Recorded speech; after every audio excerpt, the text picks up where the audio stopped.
My name is Geofrey Mutabazi. I'm the founder of Cara.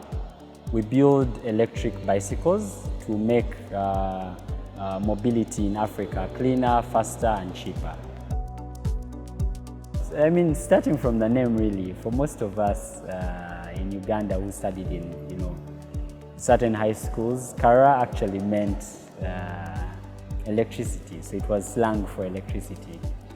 And I just thought really adding electricity to our everyday items like bicycles could enable them perform even better. So we started out to add Karaa to bicycles and enable riders typically travel for longer distances, earn more money, and also contribute to reducing the emissions that you typically get from using motorcycles.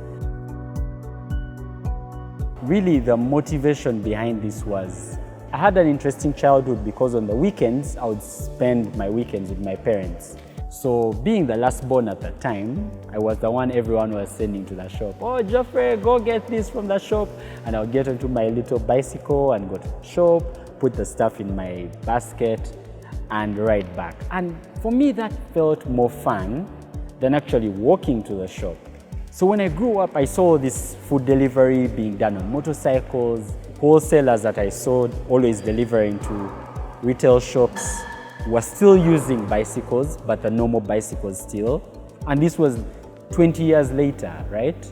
So for me, really leveraging electric mobility to improve the earnings potential, improve the productivity of a delivery rider. So can you enable a farmer who is taking his bunches of matoke from the back of a bicycle, transport them without having to use a motorcycle or without having to use a very slow bicycle where they'll typically be walking up the hill. So it's really an asset class that I would say unlocks opportunity for millions potentially of Africans.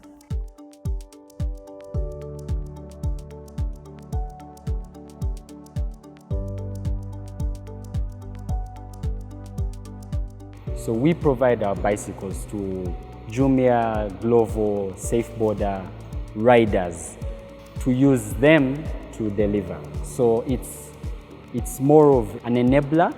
However, we've also seen that a lot of small businesses don't have access to reliable delivery agents.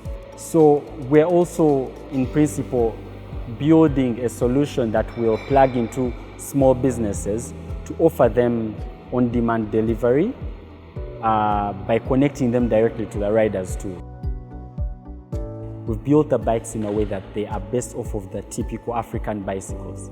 So it's not a fancy bike that has nice gears and parts that you would only find in high-end bicycle shops. It's a bike that can be serviced anywhere.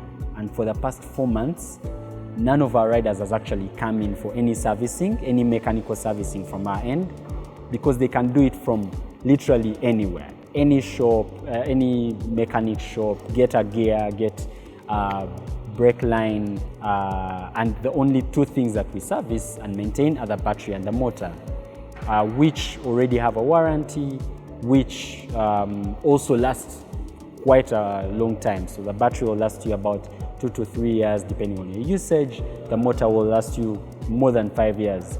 So we're really looking at how do we build a product that can work anywhere in the African continent and is also an African-built product.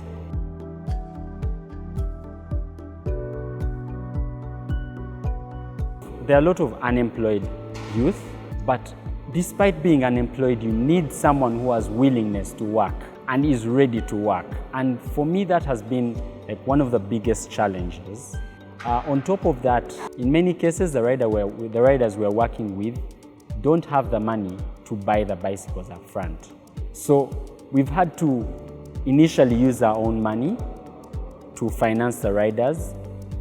However, that has been, I would say, the hardest part because you recover the money over a long period of time, which really limits your ability to scale. So when we're building our bicycles, we have to paint the bikes. We have to assemble the bikes. We have to assemble the battery. You need a space that has all of that in one. So that's why we decided to, work with Motive. And we've already done some of our, for example, painted some of our bikes from Motive. We've assembled some of our bikes from Motive. I believe that community and that access to a wide array of infrastructure is what really drew us to this place, and that's why we're here. Being an African company, we are really keen on taking advantage of the African growth opportunity, and by doing that, we really intend to scale not only from Kampala, we're also open to scaling to more countries. So we've already started market entry into Kenya with a few test customers. So we're really looking at how do we build a product that can work anywhere on the African continent and is also an African-built product.